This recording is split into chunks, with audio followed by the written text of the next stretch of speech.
Holan 7, Televisión Internacional, presenta Estudios de las Profecías Bíblicas, revelando las profecías para el tiempo del fin, a la luz de las Sagradas Escrituras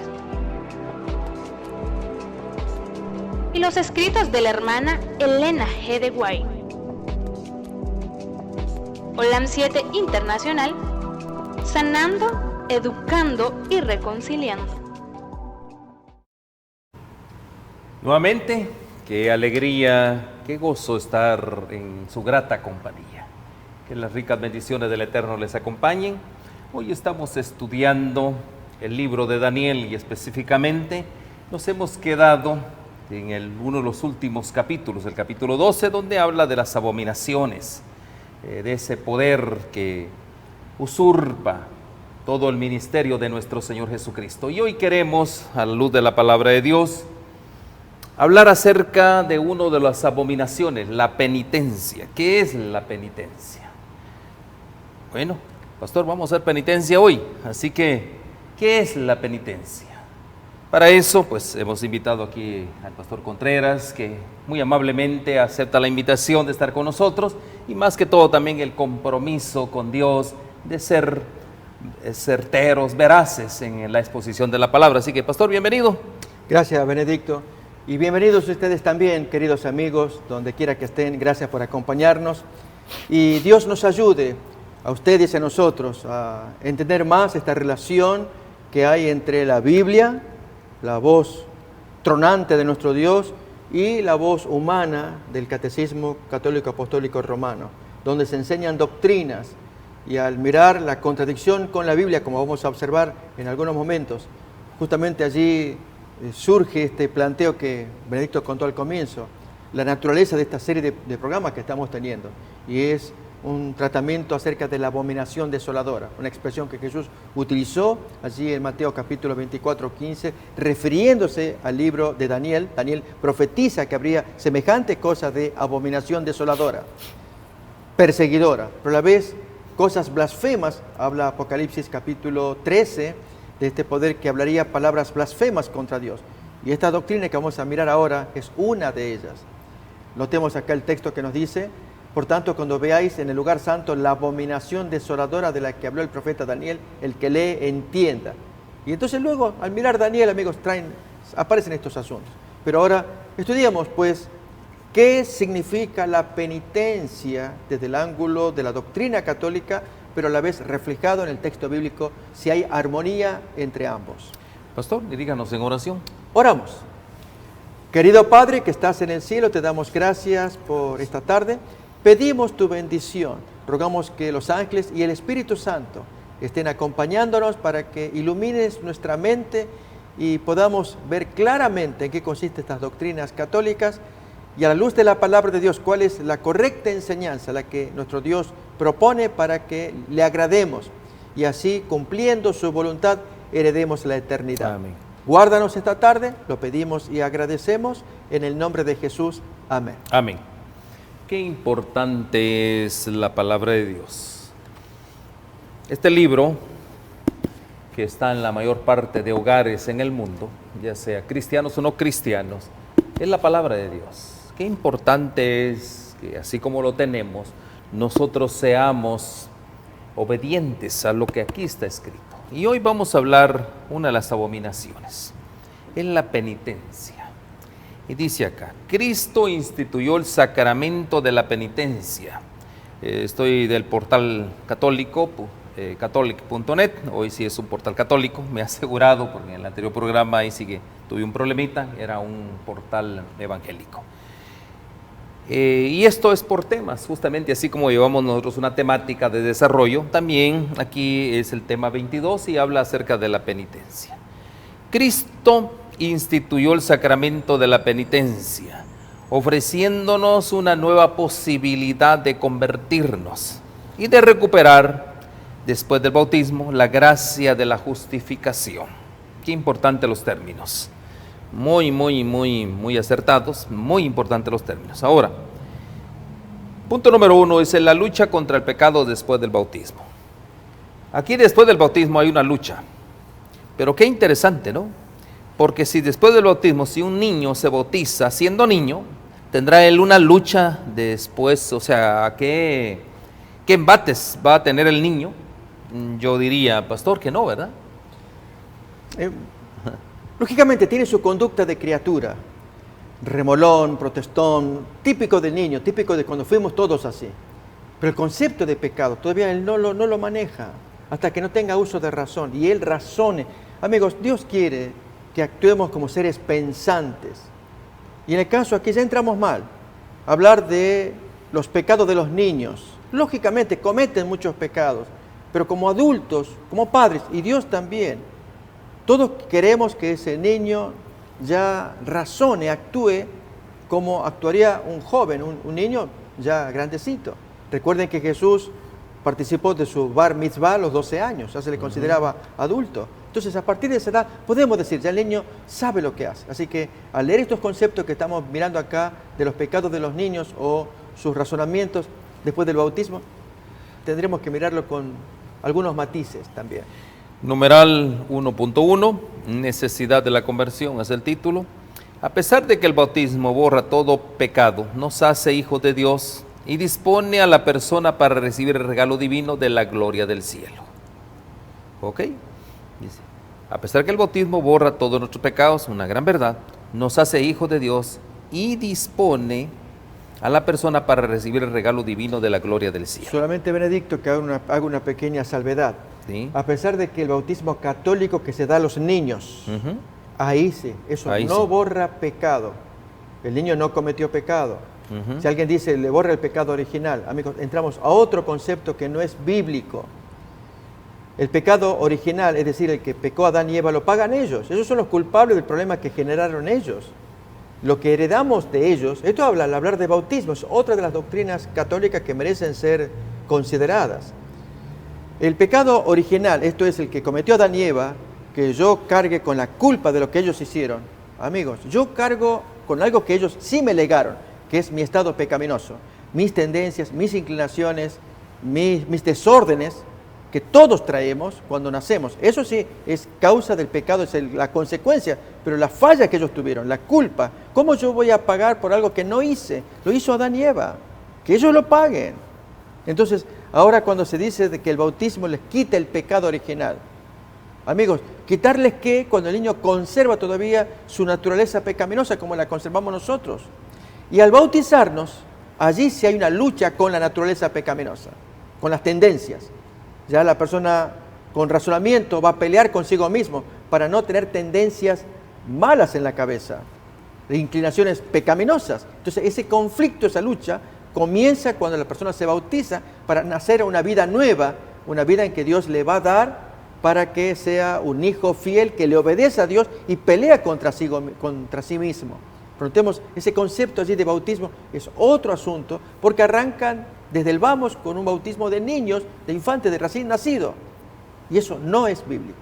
Por ahí comenzamos mal. Exactamente. Recuerden el argumento, Cristo instituyó el sacramento de la penitencia. Miremos dónde. Dice acá, sin embargo, en esta vida quedamos aún expuestos a caer en el pecado. Nadie está eximido de tener que luchar contra él. Y las caídas son frecuentes. Jesús nos ha enseñado a rezar en el Padre Nuestro. Perdona nuestras ofensas como también nosotros perdonamos a los que nos ofenden. Y esto no de vez en cuando, sino todos nosotros, todos los días, muy a menudo. El apóstol San Juan dice, si decimos no tenemos pecado, nos engañamos y la verdad no está en nosotros. Ese es el argumento que Cristo instituyó el sacramento de la penitencia. Y los cristianos de primera hora, en Corintio, San Pablo exhorta, en el nombre de Cristo rogamos, reconciliados con Dios. Así pues, la llamada de Jesús a la conversión, el tiempo se ha cumplido y el reino de Dios está cerca. Convertidos y creed en la buena nueva. San Marcos capítulo 1 y verso 15, no se dirige solo a los que aún no le conocen, sino a todos los fieles cristianos que también deben de convertirse y avivar su fe. Esa segunda conversión es una tarea ininterrumpida para toda la iglesia. Mire, qué trabajo, muy buen trabajo. ¿Ya? Entonces, pastor, ¿qué punto más importante el que estamos viendo? El argumento. Recuerde que Cristo dice que instituyó tomando en cuenta esos versos que hemos leído. Está bien, no vamos a comentar mucho esta primera parte porque al hablar de la necesidad de la conversión, punto 1, todos coincidimos. Pero excepto el punto del bautismo, que a partir de allí supuestamente comienza la vida nueva, y en el caso de un niño todavía está sin comenzar, hasta que el niño tenga su conversión ya con conocimiento de causa, el niño ya consciente busca su conversión. Entonces ahí es válido, pero mientras sea bebé no tiene caso. Muy bien. Punto 1. Punto 2. Así es. La penitencia interior. La conversión comienza en un nuevo interior. En nuestro interior. Comienza en nuestro interior, en nuestro interior. Lo que se limita a apariencias externas no es verdadera conversión. Uno no se puede oponer al pecado en cuanto ofensa a Dios, sino es con un acto verdaderamente bueno, acto de virtud, con el que se arrepiente de aquello con lo que ha contrariado la voluntad de Dios y busca activamente eliminar ese desarreglo con todas sus consecuencias. En eso consiste la virtud de la penitencia. Bueno, desglosemos un poquito el asunto. Tal vez la palabra más común, poco usamos la palabra penitencia, es una palabra típica católica. La palabra más común equivalente es arrepentimiento. Entonces, la conversión comienza en nuestro interior, el arrepentimiento interior sería el título. Recuerden, son sinónimos. Y entonces no tanto apariencias externas, que eso no es verdadera conversión. Y al final, cuando dice acto de virtud con el que se arrepiente de aquello con lo que ha contrariado la voluntad de Dios y busca activamente eliminar ese desarreglo, en eso consiste el arrepentimiento. Está correcto, está muy bien, está bien. Entonces dice, la penitencia interior es una reorientación radical de toda la vida, un retorno, una conversión a Dios con todo nuestro corazón, una ruptura con el pecado, una aversión del mal, con repugnancia hacia las malas acciones que hemos cometido. Al mismo tiempo, comprende el deseo y la resolución de cambiar de vida con la esperanza de la misericordia divina y la confianza en la ayuda de la gracia. Amén. Muy bien, eso está fabuloso, no hay problema por el asunto. Sigamos leyendo. Entonces, la penitencia no es una obra exclusivamente humana, un reajuste interior fruto de un fuerte dominio de sí mismo, que pone en juego todos los resortes del conocimiento propio y una serie de decisiones enérgicas. La conversión es primeramente una obra de la gracia de Dios que hace volver a Él nuestros corazones. Conviértenos, Señor, y nos convertiremos. Lamentaciones 5:21. Dios es quien nos da la fuerza para comenzar de nuevo, me lo dice el catecismo, ¿verdad? Pastor, aquí hay algo bien interesante. Está bonito la sentencia, pero ¿dónde está aquí la obra del Espíritu Santo? No la miro. No aparece, es cierto, es cierto. Tal vez los autores allí, quienes escriben acá estos párrafos, lo han omitido, pero esencialmente sigue siendo válido todo lo que se comenta. Si hay objeciones ya la vamos a encontrar y vamos a gastar tiempo en ello. Estamos examinando y creemos que está pasable lo que estamos leyendo. Sí, pero hay algo bien importante, dice un reajuste interior fruto de un fuerte dominio de sí mismo. O sea, es como uno, pero sabemos que por nosotros mismos no podemos, por eso es que fallamos constantemente. Sí, así, eso es correcto. Bueno, y hay diversas formas de penitencia. 1.3 dice, la conversión nace del corazón, pero no se queda encerrada en el interior del hombre, sino que fructifica en obras externas, poniendo en juego a la persona entera, cuerpo y alma.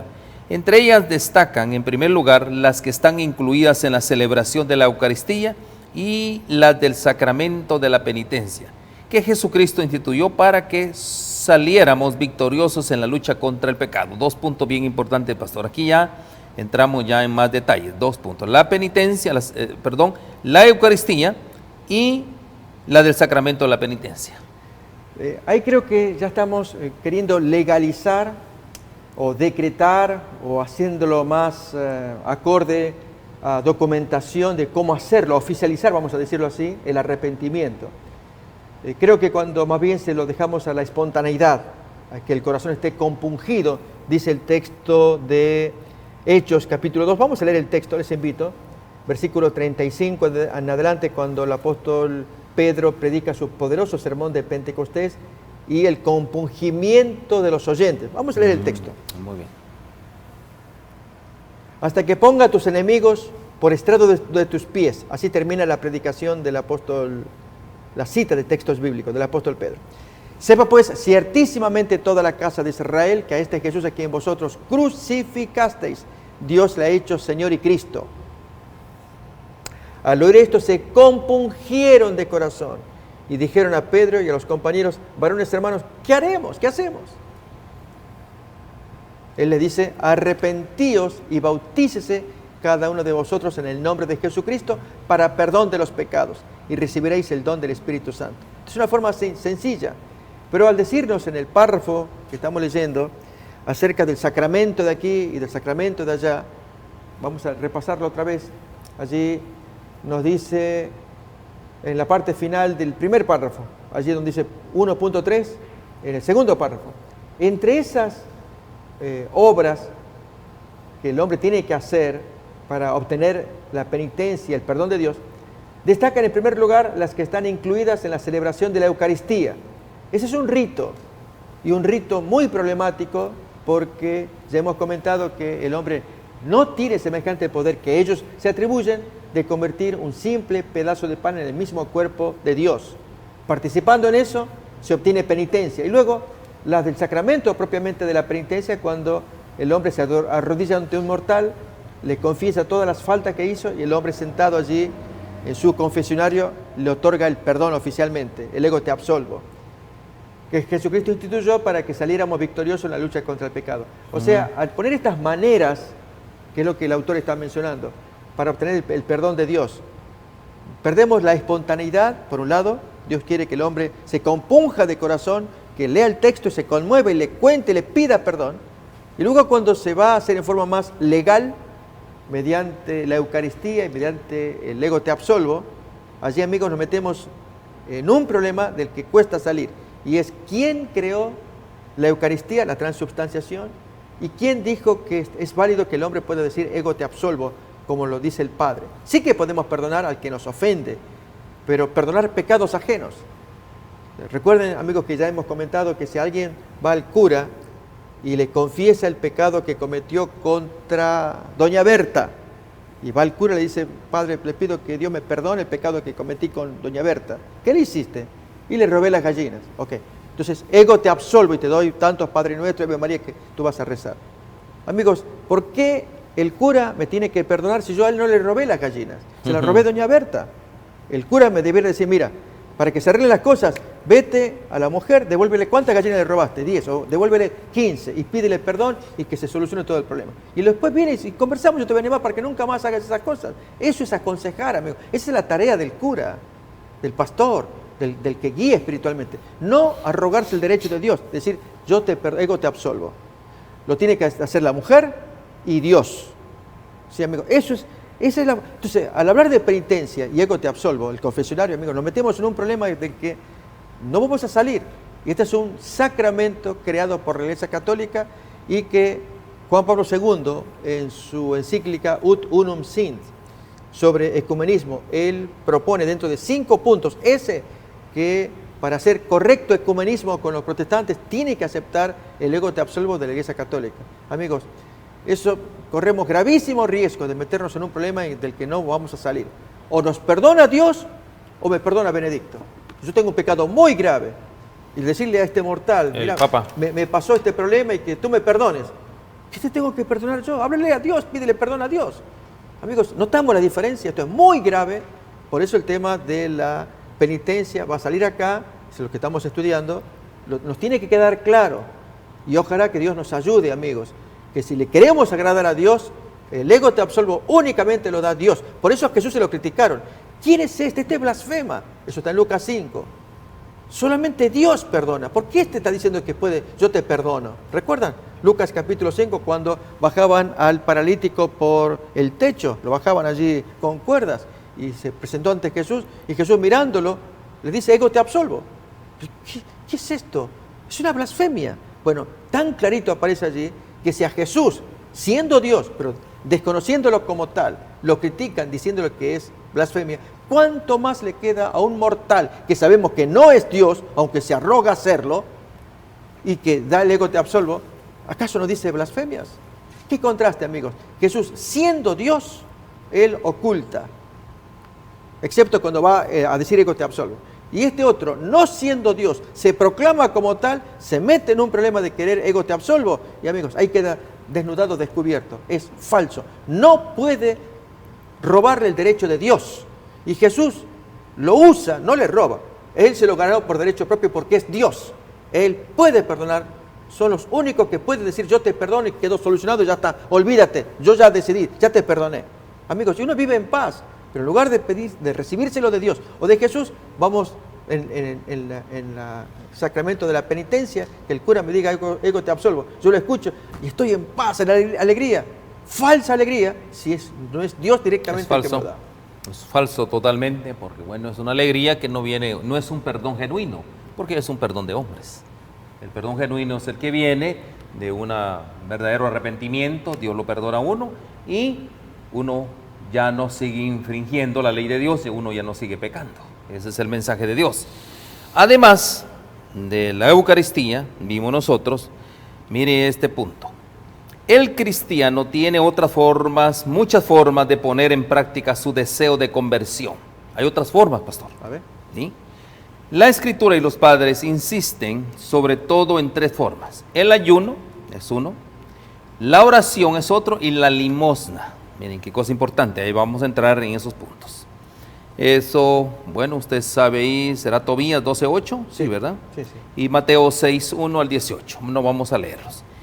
Que expresan la conversión con relación a sí mismo, con relación a Dios y con relación a los demás. Está bien, no hay problema. Con uno mismo, estar en paz con uno mismo, estar en paz con Dios y estar en paz con los demás. Eso está en el Catecismo 1434. A esas 3 formas se reconducen de un modo u otro todas las obras que no permiten rectificar el desorden del pecado. Esto ya se vuelve más interesante. Con el ayuno se entiende no solo la renuncia moderada al gusto en los alimentos, sino también todo lo que supone exigir al cuerpo y no darle gusto, con el fin de dedicarnos a lo que Dios nos pide, para el bien de los demás y el propio. Bueno, y ahí lo podemos dejar. El ayuno ya hemos entendido el asunto. Pastor, ¿algún comentario al respecto? No, está bonita la descripción de lo que significa el ayuno. Ahora dice, la iglesia, voy a obviar lo demás por tiempo, la iglesia nos impulsa a las obras de penitencia, especialmente en algunos momentos, que nos sirven además para ser solidarios con los hermanos en la fe. Los tiempos y los días de penitencia a lo largo del año litúrgico, el tiempo de Cuaresma, cada viernes en memoria de la muerte del Señor, son momentos fuertes de la práctica penitencial de la iglesia. Bueno, en el punto 2 está la penitencia y la reconciliación. Pero, ¿dónde quedó aquí, pastor? Se nos pasó aquí el asunto de las 3 formas. El ayuno es uno de ellos. El ayuno, la oración y la limosna. Y la limosna, ¿dónde nos quedamos? No, creo que no hay comentario, ¿no? No hay comentarios prácticamente. No hay comentarios porque me interesaba la otra parte, la limosna, pero no salió. En cuanto a la limosna, podemos leer allí, en ese párrafo que está arriba, como oración podemos entender toda aplicación de nuestras facultades espirituales, inteligencia, voluntad, memoria, está muy bien, a unirnos a Dios Padre nuestro en conversación familiar e íntima. Y ahora sí viene el tema de la limosna. Con relación a los demás, la limosna no es solo dar dinero u otros bienes materiales a los necesitados, sino también otros tipos de donación, compartir el propio tiempo, cuidar a los enfermos, perdonar a los que nos han ofendido, corregir al que lo necesita para rectificar, dar consuelo a quien sufre y otras muchas manifestaciones de entrega a los demás. Aquí por limosna se entiende donación, es decir, voy a dar tiempo y todo lo demás. Solamente que debiera ser esto espontáneo, cuando toca el corazón. Pues está bien, o sea, es válido, es muy válido, pero siempre y cuando el hombre lo haga de corazón, tocado su alma para que cuando da, lo haga con alegría. Muy bien, hoy sí vamos. Cristo instituyó ese sacramento. Ahora sí. Ahí vamos. Cristo instituyó el sacramento de la penitencia en favor de todos los miembros pecadores de su iglesia. Ante todo, para los que después del bautismo hayan caído en el pecado grave y así hayan perdido la gracia bautismal y lesionado la comunión eclesial, el sacramento de la penitencia ofrece a estos una nueva posibilidad de convertirse y recuperar la gracia de la justificación. Eso es lo que queremos llegar.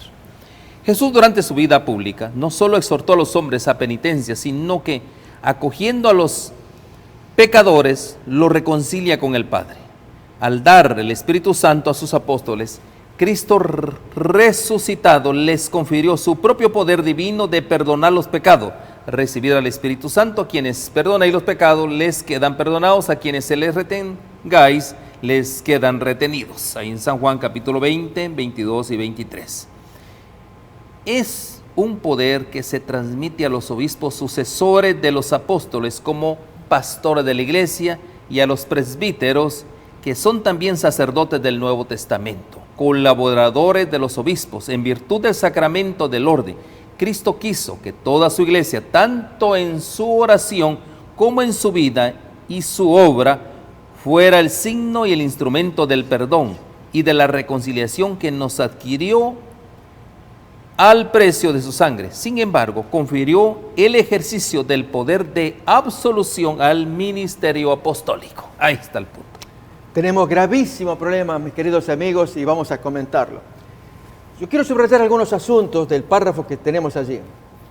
El último que dice, sin embargo, confirió el ejercicio del poder del perdón, de la absolución, de luego te absolvo, al ministerio apostólico, es decir, a los grandes líderes, empecemos con el Papa, los obispos que están en comunión con él, y así para abajo.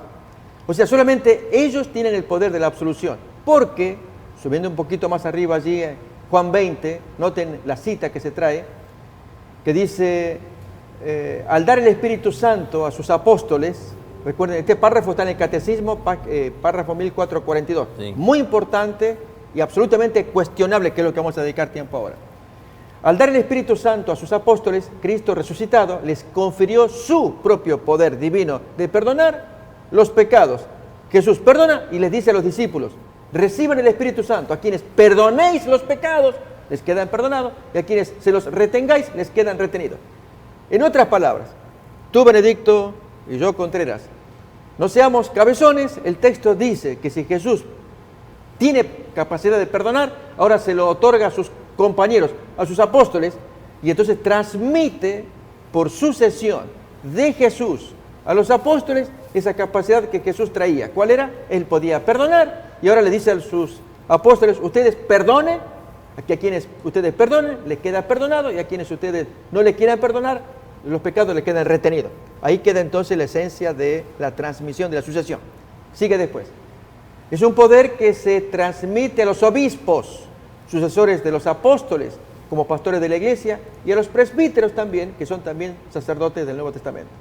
Noten, en virtud del sacramento del orden, y ese sacramento es transmisión, supuestamente en Juan 20, que Jesús le transmite.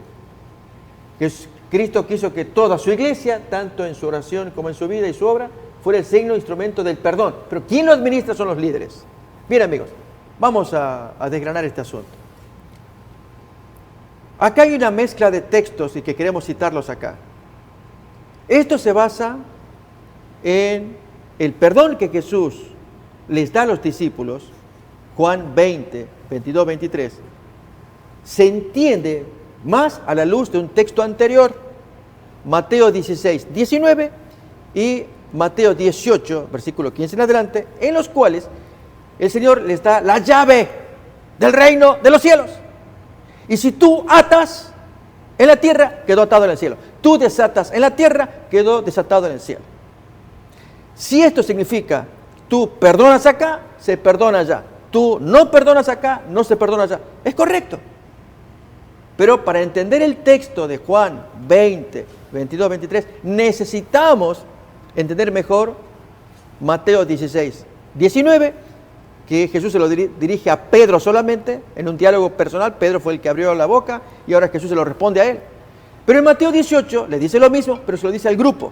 Y entendido esto, amigos, a la luz de un nuevo texto de Lucas 11:52, que es la llave del conocimiento, ahora sí se entiende qué es Juan 20, reciban el Espíritu Santo. Ustedes van a perdonar y los que ustedes perdonan, queda perdonado. Si ustedes no perdonan, no queda perdonado. ¿Qué es eso? ¿Pueden perdonar? ¿A qué se refiere? Bien, amigos, vamos, ese es el texto último, que es el que se usó Juan acá 20, al comienzo. 22, Recuerden 23, que ese sí. es el texto más importante de la sucesión apostólica y de la transmisión del ego te absolvo. Jesús se lo transmite a sus discípulos. La pregunta es, ¿habla de eso a la luz de los textos equivalentes de Mateo 16, 19? Aclaremos pues, ¿a qué va Jesús cuando dice, lo que ustedes perdonen? Tremendo texto. Vamos pues entonces, amigos, a leer Mateo capítulo 16. Para ver el contexto, les invito a que leamos unos pocos textos previos del 19. Podemos leer desde el 15, Mateo 16, 15 en adelante, para ver el diálogo que hay entre ambos. Miremos. Él le dice, ¿y vosotros quién decís que soy yo? Ya que había preguntado, ¿qué opina la gente de mí? Unos dicen que eres Elías, otros Jeremías, algún gran profeta. Pero ustedes, es lo que a Jesús más le importaba. ¿Qué entendían los discípulos del ministerio de Jesús? ¿Quién decís que soy yo? Y Pedro, amigos, como de costumbre, se adelanta, toma la palabra, responde muy correctamente, Jesús se lo felicita y habla con Pedro también. Responde Pedro y dice, tú eres el Cristo, el Hijo del Dios viviente. Y esa expresión es poderosa porque Jesús, esa expresión es la que va a tomar como base del cristianismo, que Él es el Cristo. Amigos, los judíos lo niegan. Mucha gente no acepta. Hay un gran personaje de Isaías 61 que tenía que venir para dar bendiciones. ¿Quién es? ¿Qué sé yo? Por ahí lo tenés al Nazareno. No, ese no funge, no. El Cristo tiene que ser poderoso, que tome ejércitos. No lo creían. Bien. Pedro, sí, tú eres el Cristo. Ahora la respuesta de Jesús. Siguiente versículo. Jesús responde, bienaventurado eres Simón, hijo de Jonás, porque no te lo reveló carne ni sangre, sino mi Padre que está en los cielos. Y yo también te digo, así como tú me llamas el Cristo, yo te digo que tú eres Pedro. Y sobre esta roca, y esto es la discusión que hemos tenido ya antes, amigos, la diferencia que hay entre esas dos palabras en griego, que es el idioma en que se escribió el Nuevo Testamento, Pedro, Petros en griego es canto rodado, una piedrecilla que se arroja con la mano, y roca es pedra rocosa, sobre la cual, dice Jesús ahí, y sobre esta roca, que es la expresión de Pedro, tú eres el Cristo, edificaré mi iglesia, y las puertas del Hades no prevalecerán contra ella. Y tenemos los textos en griego que no vamos a repasar, ya lo miramos en otra ocasión. Pero ahora viene la parte importante del versículo 19, que es donde nos vamos a detener. Miremos, prestémosle mucha atención, queridos amigos. Y a ti, Pedro, porque estoy en diálogo personal contigo, pero luego se lo va a decir al resto del grupo, y a ti te daré las llaves del reino de los cielos. ¿Qué significa esa expresión? Todo lo que ates en la tierra, se ata en los cielos. Todo lo que desates en la tierra, se desata en los cielos. ¿Qué es dar la llave? Amigo, vamos a mirar en Lucas 11:52. Quizás podemos leerlo con la Biblia de Jerusalén u otras traducciones. Nuestra querida Reina Valera traduce, pero no le da la fuerza que el texto tiene. Y es que a los judíos se les dio la llave también, de la ciencia, del conocimiento. Eso es lo que Jesús le va a dar a Pedro. Yo te doy la llave del reino de los cielos. Si tú abres, si tú atas en la tierra, lo ataron en el cielo. Si tú lo liberas de la tierra, lo liberan del cielo también. ¿Qué es entonces las llaves? Es dar conocimiento salvífico que Pedro y los compañeros tienen, y quienes predican, quienes enseñan, se les da la llave. Abran la puerta, pero en el texto de Lucas 11:52 se dice lo contrario. Ustedes tienen la llave, ni entran ni dejan entrar, porque traban la entrada de la gente que se quiere salvar. Leamos pues Lucas 11:52. Miren, esta traducción es de la Biblia de las Américas, bonita traducción. Ay de vosotros, intérpretes de la ley, porque habéis quitado la llave del conocimiento. Vosotros mismos no entrasteis, y a los que estaban entrando se lo impedisteis. Gente que no entra. ¿Cómo es la llave del conocimiento? Amigos, el Señor les dio a los judíos el conocimiento de la Biblia. La Biblia misma como dice Romanos capítulo 3, versículo 2, ¿qué aventaja ser judío? ¿Qué ganancia tiene el judío, la circuncisión? ¿En qué gana al resto de los pueblos de la tierra? Mucho. A ellos se les dio la Biblia, dirá Romanos 3:2. Miremos el texto. Leemos el versículo anterior para entenderlo mejor. ¿Qué ventaja tiene pues el judío? ¿De qué aprovecha la circuncisión? Mucho, en todas maneras. Primero, ciertamente que les ha sido confiada la palabra de Dios. Por lo tanto, el judío, que se le entregó la revelación, se le dio los profetas, ellos tienen todo el manejo de la correcta forma de acercarnos a Dios, de la salvación, todo lo que está en el Antiguo Testamento. Ese es el verdadero Dios. No lo que enseñan los budistas, no lo que enseñan los islámicos, lo que enseñan otra gente, por más bonito que sea, no llevan a Dios. Solamente los judíos manejan el Antiguo Testamento. Por lo tanto, ellos tienen la llave del conocimiento para entrar en el reino de los cielos. Y se lo dieron a Pedro. Pedro, tú tienes el conocimiento, las llaves te las voy a dar a ti. Pero es aquí que ahora se lo va a dar a los discípulos. Y amigos, noten cómo vamos hilando los pensamientos. Y es la capacidad de predicarles, de enseñarles, que se le abren los portales del cielo para que entre el creyente que acepta a Cristo. Bien, vamos pues entonces a Mateo capítulo 18, pero para entenderlo se va a ver qué es eso de abrir, o mejor, atar y desatar en el contexto de la historia previa que Jesús cuenta. Y es, si alguien te ofende, charla con él y arréglenlo. Si no te quiere arreglar, búscale testigo. Leamos el texto, Mateo capítulo 18, versículo 15 en adelante. Ahí vamos a ver esa historia previa a atar y desatar.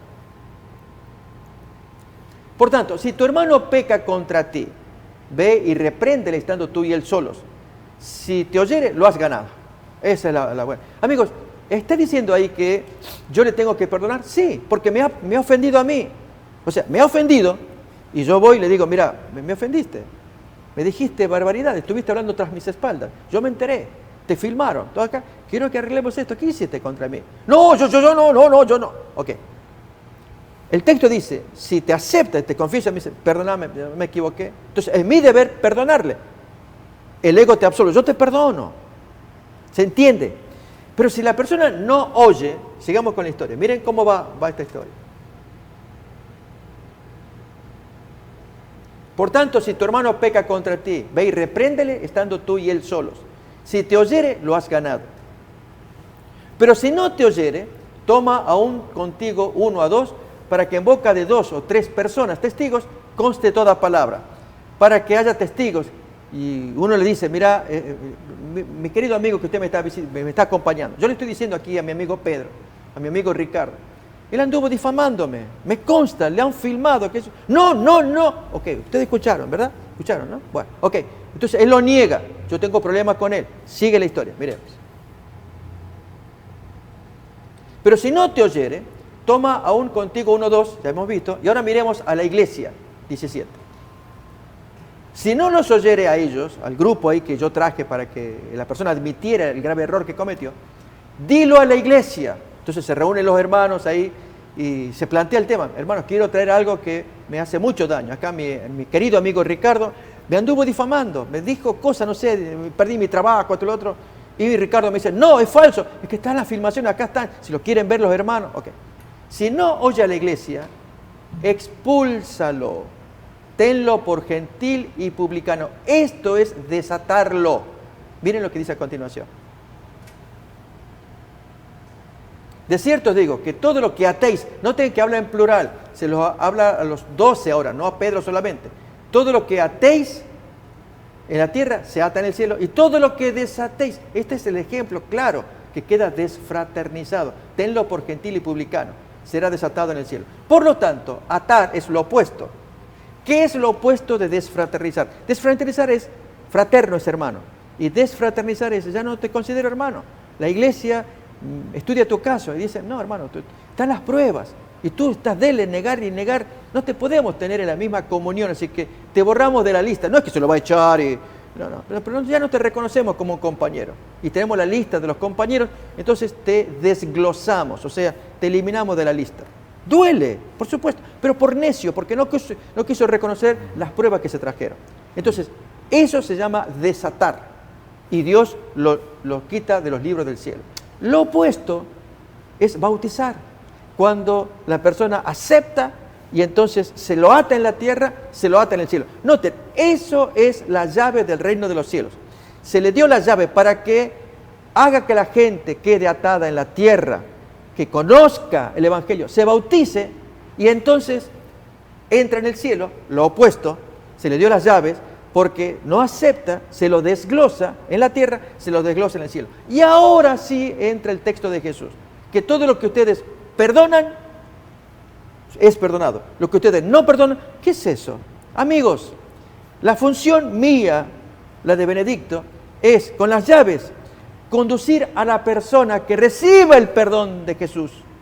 Que todo lo que ustedes perdonen, reciban el Espíritu Santo. Amigos, una persona comete grave pecado y Jesús me dice a mí, todo lo que tú perdones queda perdonado. ¿Yo acaso le voy a dar el ego te absolvo? Cuando lo que mi función con las llaves es, yo te quiero enseñar el reino de los cielos. Allá está Cristo, ¿quién te perdona? Yo te llevo a Él.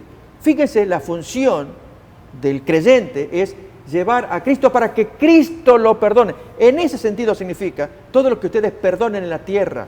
Lógico, ¿cómo no le voy a dar el perdón? Decirle, ¿tú quieres ser perdonado? Por favor, yo quiero que me quiten la carga, cometí un crimen, lo que fuera. Amigos, no podemos perdonar nosotros, pero sí conducirlo al que perdona. Y ese que perdona lo libera, lo limpia y hemos sido instrumentos. Ahora leamos el texto nuevamente de Juan 20, 22, 23, a ver si cobra sentido.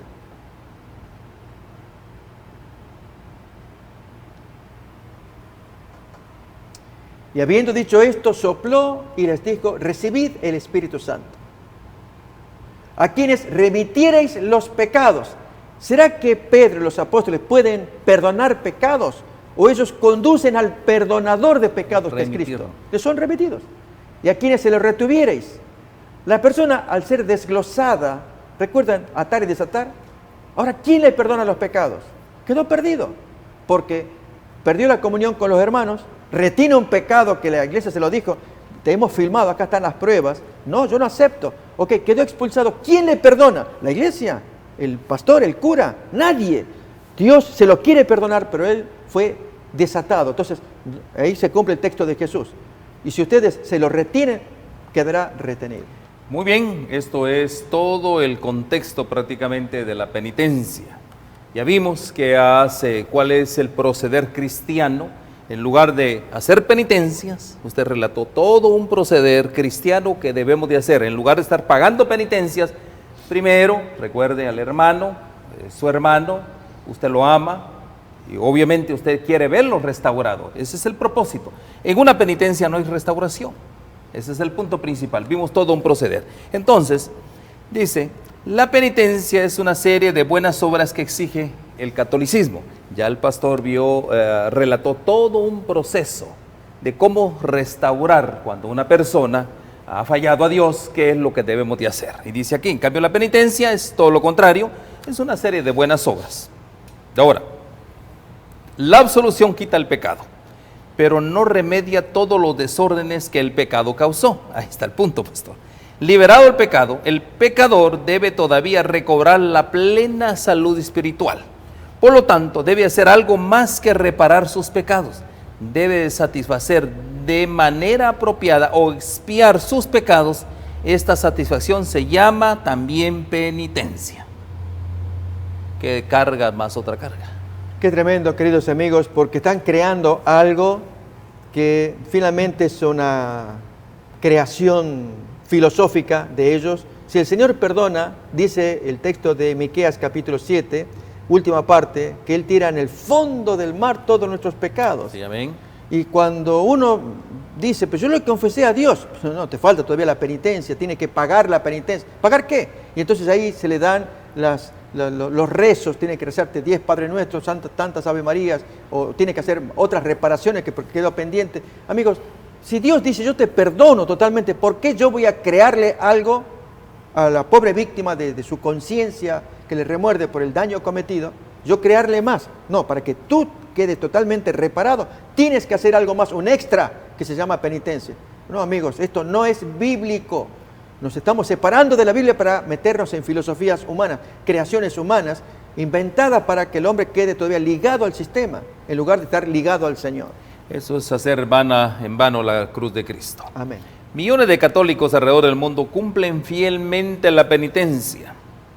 Son cerca casi los 900 millones, creyendo que Dios exige estas obras buenas para reparar los pecados de ellos y para restaurarlos a la plena salud espiritual. Sin embargo, las Escrituras revelan que esta práctica es otra tradición de hombres que contraviene las enseñanzas de la palabra de Dios y menosprecia la obra de Cristo en la cruz. Como dijimos antes, en el Calvario Cristo pagó el precio total por nuestros pecados, no más penitencias. Creer que es necesario hacer buenas obras para recuperar la plena salud espiritual es negar la palabra de Dios. Dios hace la siguiente promesa a todos los que ponen su fe en Jesucristo. Hebreos capítulo 10, versos 17 y 18, leamos. Y dice: y nunca más me acordaré de sus pecados y transgresiones, pues donde hay remisión de estos, no hay más ofrenda por el pecado. Contundente, pastor. Así es, amén, amén. ¿Sí? Ahí dice, nunca más me acordaré de tus pecados. No hay más ofrenda. No hay más ofrenda. Entonces, enseñar que hay que seguir reparando. Y para colmo, amigos, se trae un concepto, el autor lo trae muy bien, que es salvación por obras. Tienes que hacer algo. ¿Saben? Nos pega a nosotros. Porque dijimos, yo le quemé la casa al vecino. ¿Y tú crees que con pedirle perdón ya se acomoda todo esto? Tienes que repararle la casa. Es cierto, amigos, que el texto de Ezequiel trae ello. Le voy a invitar a que me acompañen a mirarlo en el capítulo 33 de Ezequiel, donde se habla de reparación, pero vamos a comparar la reparación bíblica contra la reparación católica. Abrimos pues el libro de Ezequiel, capítulo 33. Leemos versículo 14 en adelante. Cuando yo dijere al impío, de cierto morirás, si él se convirtiere de su pecado e hiciere según el derecho y la justicia. Si el impío restituyere la prenda. Noten, esas son las obras que hay que hacer. Lógico. Si yo le quemé la casa y con un solo pedir perdón nomás ya se acomodó. No. Hay que hacer algo acá. Restituir la prenda, devolver lo que hubiera robado, caminar en los estatutos de la vida, no haciendo iniquidad, vivirá ciertamente y no morirá. Entonces, incluso el Antiguo Testamento habla de la persona que robó animales, le tendrá que devolver y pagarle el quinto todavía. Eso es reparar. Pero en el sistema católico es hacer buenas obras, más o menos como cuando violamos las señales de tránsito acá en este país, y entonces uno no puede pagarlo. Ok, vas a tener que reparar haciendo obras buenas. Y ahí aparece la persona pintando calles, veredas, árboles, limpiando. Entonces, haciendo estas obras buenas, tú reparas el daño que hiciste con el ticket allí, que hiciste infracción de tránsito. Okay, ese tipo de reparación es lo que está enseñando la doctrina católica. Tienes que hacer algo bueno, una obra meritoria. Eso es salvación por obras. Y la Biblia condena que haya que agregarle a la obra de Cristo hechuras humanas. Más. Dios promete que nunca se acordará de los pecados de los verdaderos cristianos y declara que una vez que los pecados son perdonados por medio de la fe en Cristo, no se necesita más ofrenda por el pecado. En otras palabras, no hay obra alguna que usted pueda realizar para lograr que sus pecados sean perdonados. Cristo lo hizo todo. Consumado es, dijo el Señor. Sin embargo, el catecismo continúa enseñando reglamentos hechos por hombres. Mire que lo que dice en el numeral 1460 dice: la penitencia que el confesor impone debe tener en cuenta la situación personal del penitente y buscar su bien espiritual. Debe de corresponder todo lo posible a la gravedad y a la naturaleza del pecado cometido. Obviamente, si es grande, más su penitencia. ¿Correcto, pastor? Sí, así es. El catecismo aún define obras buenas específicas que pueden constituir la penitencia, dice. Puede consistir en la oración, en ofrendas, en obras de misericordia, servicios al prójimo, privaciones voluntarias, sacrificios y sobre todo la aceptación paciente de la cruz que debemos de llevar. Bueno, Pero Dios nunca ha demandado obras buenas para perdonar nuestros pecados. Nunca lo ha hecho. Salmos 86:5 dice, porque tú, Señor, eres bueno y perdonador y grande misericordia para todos los que te invocan. Mis queridos hermanos, aquí podemos ver nosotros que la Biblia contundentemente, por ejemplo en Gálatas capítulo 2, verso 16 dice, sabiendo que el hombre no es justificado por las obras de la ley, sino por la fe de Cristo. Por cuanto por las obras de la ley nadie será justificado. Pablo sabía que si la justicia tuviera que ganarse mediante sus obras, entonces Cristo habría muerto en vano. Ahí en Gálatas capítulo 2, verso 21 dice, no desecho la gracia de Dios, pues si por la ley fuese la justicia, entonces por demás murió Cristo Jesús. El catecismo aún extiende esta tradición al declarar que la penitencia puede ayudar a los muertos. Y eso pues ya lo hemos hablado en otras ocasiones. La Iglesia también recomienda la limosna, las indulgencias y las obras de la penitencia en favor de los difuntos, como si fuesen bloques de cemento en un muro de concreto. Dice, el catolicismo continúa colocando una tradición sobre otra y cada una de ellas quebranta las enseñanzas de las Escrituras. Y bueno, pastor, realmente podemos ver aquí puntos bien importantes. Quiero llegar a la conclusión. ¿Cuál es la conclusión? 3 preguntas. Esta doctrina católica levanta por lo menos 3 preguntas más que usted tendrá que responder personalmente. ¿Es coincidencia que esta doctrina bíblica mantenga a la gente en sujeción a la Iglesia Católica? Una pregunta. Pregunta número 2, ¿por qué la Iglesia Católica nuevamente desprecia a Jesucristo al afirmar que el sacrificio que hizo no es suficiente y que los católicos deben añadir su propio sacrificio para pagar por los pecados? Por último, y la más importante, ¿a cuál seguirá usted? ¿Las tradiciones de hombres o la palabra de Dios? Pastor. Qué tremendo, queridos amigos. Y en un párrafo que allí se leyó, se habla de las buenas obras que hay que hacer. ¿Saben? Cuando un niño nace, es natural que respire. Pero si le vamos a pedir al niño o a la madre, enséñele a respirar para que muestre que está vivo, ahí hay un problema. Él respira porque está vivo. No que hay que forzarle a que respire para que demuestre que está vivo. Voy a invitarles a que miren el texto de Efesios capítulo 2, versículos 8, 9 y 10. Ahí se nos hablan de las obras que salen naturalmente de una persona convertida y no que haya que imponerle un servicio al prójimo. Tú tienes que hacer cruzar la viejecita allí en la esquina, pobrecita, ella necesita a alguien que le ayude. Tienes que cortarle el zacate al otro vecino que está allá. A ver, miremos Efesios 2, 8, 9 y 10. Porque por gracia sois salvos por medio de la fe. Y esto no de vosotros, pues es don de Dios, no por obras, para que nadie se gloríe. Dios no quiere que nadie se presente al cielo trayendo su pedigrí, su historial, su background de cuánta cosa que hizo de buenas obras. Porque somos hechura suya, creados. Esa hechura significa nueva persona. Creados en Cristo Jesús para buenas obras, las cuales Dios preparó de antemano para que anduviésemos en ellas. Ahora, amigos, si el texto dice que fuimos creados para buenas obras, ¿cómo yo le voy a decir a la persona, mira, como en la doctrina católica, tú confesaste tu pecado, ahora yo te doy y luego te absolvo, pero para que tú pagues tu penitencia, te voy a dar 4 penitencias. Una, tienes que pintar la calle allí, en la parte, reparar allí. Luego la otra, tienes que ayudarle a doña Flora, que vive allá a 2 cuadras, porque esa mujer vive sola y ahí necesita asistencia. 3, etcétera, etcétera. Amigos, si no sale natural, por eso dije el ejemplo del bebé que respira, nació, respira. Pero si yo le voy a aplicarle un respirador artificial, no está respirando. ¿Cómo le voy a decir a la persona que haga obra buena? Sí, le tiene que salir natural. Cuando, por ejemplo, convertido, padre, mire, estoy tan feliz, déjeme que haga algo bueno, no sé qué. Le voy a cortar el zacate a la vecina y le voy a reparar los muros. Hijo, haz lo que quieras. Sí, yo lo quiero hacer. Qué distinto, ¿verdad? Por eso imponer obras, eso es salvación por obras, Dios no lo quiere. Tiene que brotar del alma convertida, como el texto que hemos leído, que dice, creados en Cristo Jesús para buenas obras. Le sale naturalmente, porque Jesús lo salvó y le perdonó. Concluimos pues, dice el apóstol Pablo en Romanos 3:28, que el hombre es justificado por fe sin las obras de la ley. Mis queridos hermanos, fue una gran bendición habernos encontrado. Dios permita que estemos nuevamente para seguir estudiando la palabra de Dios, pastor. Gracias por su compañía. Amén. Holam 7, Televisión Internacional, presentó Estudios de las Profecías Bíblicas,